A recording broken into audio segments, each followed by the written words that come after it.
Diabetes plus heart risk কেন একসাথে এত বিপজ্জনক?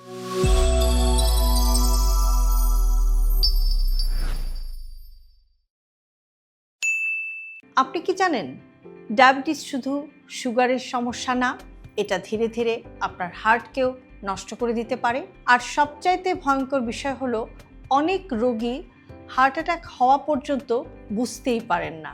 আজকে আমরা জানবো যে ডায়াবেটিস কিভাবে হার্টের ঝুঁকি বাড়ায়, কেন এই দুইটা একসাথে এতটা বিপজ্জনক এবং কিভাবে আপনি নিজেকে বাঁচাতে পারেন। ভিডিওটা খুবই গুরুত্বপূর্ণ, সুতরাং আমি রিকোয়েস্ট করব ভিডিওটা না টেনে আপনাদেরকে শেষ পর্যন্ত দেখার জন্য।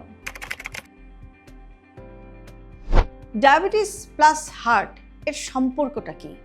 ডায়াবেটিসে রক্তের সুগার দীর্ঘদিন ধরে বেশি থাকে। এই যে এক্সেস সুগার বা অতিরিক্ত সুগার, এটা কিন্তু ধীরে ধীরে রক্তনালীগুলোকে ক্ষতিগ্রস্ত করে, ইনফ্লামেশন বা প্রদাহ বাড়ায় এবং কোলেস্টেরল জমাতে সাহায্য করে রক্তনালীর মধ্যে, যার ফলাফল হচ্ছে যে হার্টের যে আর্টারিগুলো আছে সেগুলো ধীরে ধীরে ব্লক হতে শুরু করে বা বন্ধ হতে শুরু করে। কেন ডায়াবেটিস হার্টের জন্য এতটা ডেঞ্জারাস? Silent damage. সুগার বাড়লেও অনেক সময় কোনো সিমটম কিন্তু থাকে না, কিন্তু ভেতরে ভেতরে ভেসেলগুলো বা রক্তনালীগুলো কিন্তু আস্তে আস্তে ড্যামেজ হতে শুরু করে।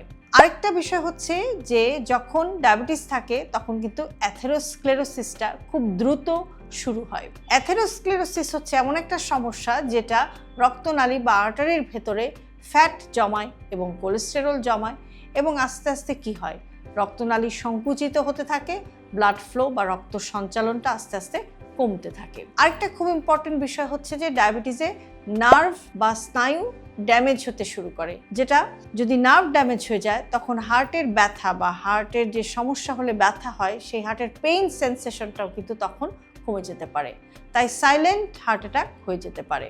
ইনফ্লামেশন বা প্রদাহ একটা জিনিস, যে ডায়াবেটিস যদি হয় তখন কিন্তু ডায়াবেটিক রোগীদের ক্রনিক ইনফ্লামেশন বা প্রদাহ হওয়ার একটা প্রবণতা থাকে, যেটা কিন্তু হার্ট ডিজিজের রিস্ক বাড়িয়ে দিতে পারে।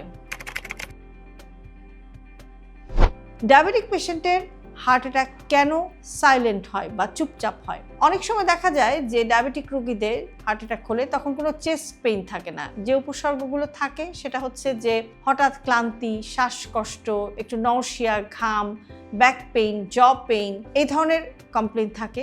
তাই কিন্তু রোগীরা ঠিক বুঝে উঠতে পারে না, রোগীরা ভুল বোঝে, রোগীরা মনে করে যে গ্যাস অথবা উইকনেস, একটা মিসআন্ডারস্ট্যান্ডিং হয়।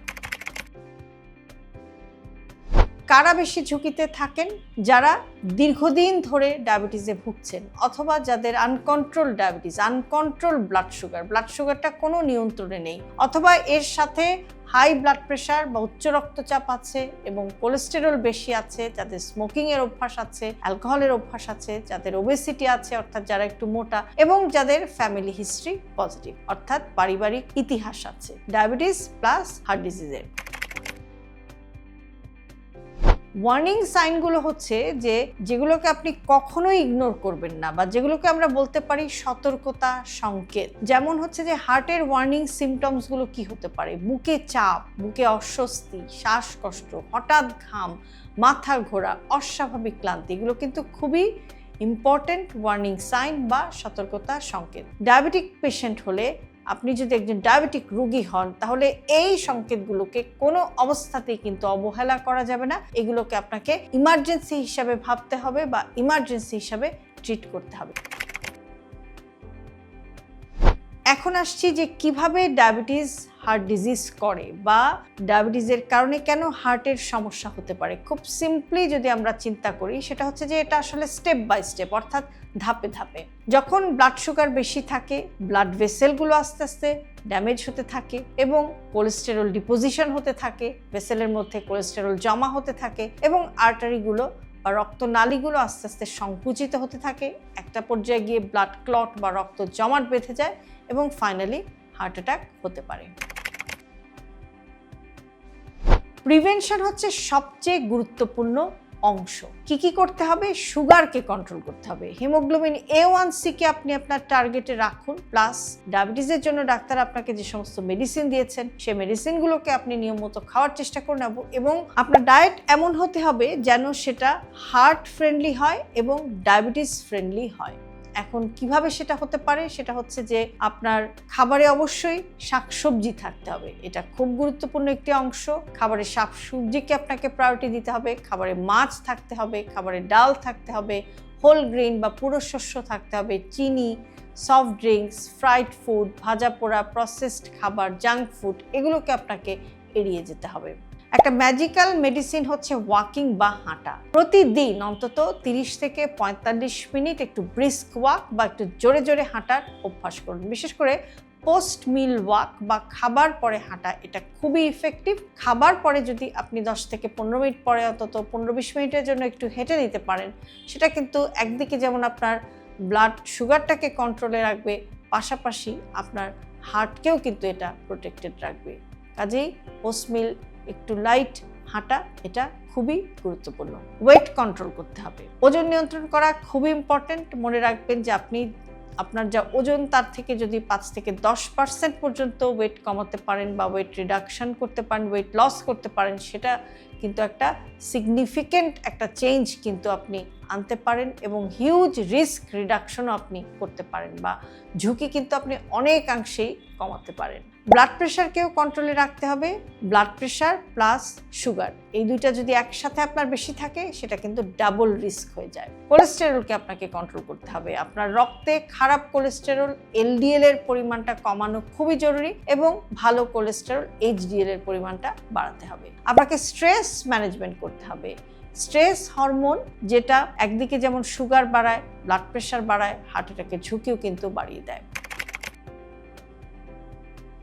কতগুলো রুটিন চেক আপ একদম মাস্ট, অর্থাৎ রুটিনলি আপনাকে কিছু চেক আপ করতে হবে। নিয়মিতই যে চেক আপগুলো করতে হবে সেটা হচ্ছে যে আপনার রক্তে হিমোগ্লোবিন A1Cর মাত্রাটা রেগুলারলি আপনাকে দেখতে হবে, মনিটর করতে হবে। আপনার লিপিড প্রোফাইল, লিপিড কেমন আছে সেটা আপনাকে নিয়মিত চেক করতে হবে।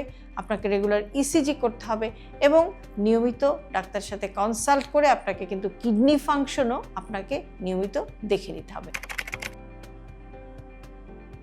একটা বাস্তব উদাহরণ হচ্ছে যে একজন ডায়াবেটিক পেশেন্ট, তিনি মাইল্ড ফ্যাটিক বা একটু সামান্য ফ্যাটিক এরকম একটা কমপ্লেন নিয়ে আসলেন, সাথে কোনো চেস্ট পেইন নেই। তিনি ভাবলেন যে সবই তো ঠিক আছে, কিন্তু পরে দেখা গেল যে তার সাইলেন্ট হার্ট ডিজিজ শুরু হয়েছে। এটাকে যদি আর্লি ডিটেকশন করা যেত তাহলে কিন্তু এটা প্রিভেন্ট করা যেত, অর্থাৎ আগে যদি এটা শনাক্ত করা যেত তাহলে আগেই এটা প্রতিরোধ করা যেত। গোল্ডেন রুল হচ্ছে যে no symptoms doesn't mean no disease, অর্থাৎ আপনার কোনো উপসর্গ নেই মানে যে কোনো রোগ হচ্ছে না, সেটা কিন্তু কোনো অবস্থাতেই ভাবা যাবে না।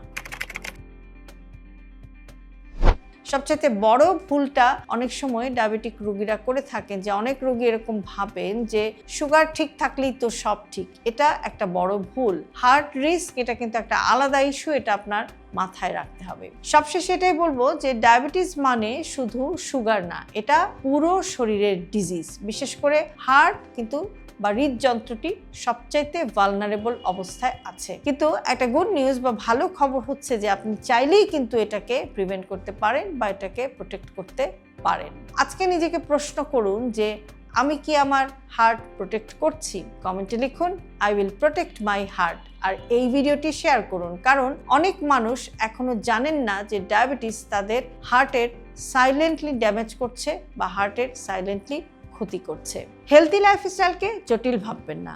আপনার দৈনন্দিন জীবনের খুব ছোট ছোট অভ্যাসের পরিবর্তনই আপনাকে নিয়ে যেতে পারে একটি সুস্থ জীবনধারার দিকে। আর সে কারণে সব ভিডিওতে সবসময় আমি বলে থাকি হেলদি লাইফস্টাইল সিম্পলিফাইড। আজকে ভিডিওটি যদি আপনাদের কাছে ইউজফুল মনে হয় তাহলে অবশ্যই প্রিয়জনকে পাঠাতে ভুলবেন না। আর এরকম আরও ভিডিও প্রতিনিয়ত পেতে সাবস্ক্রাইব করুন আমাদের ইউটিউব চ্যানেল এবং ফলো করুন আমাদের Facebook page with doctor Shahnaz Chowdhury.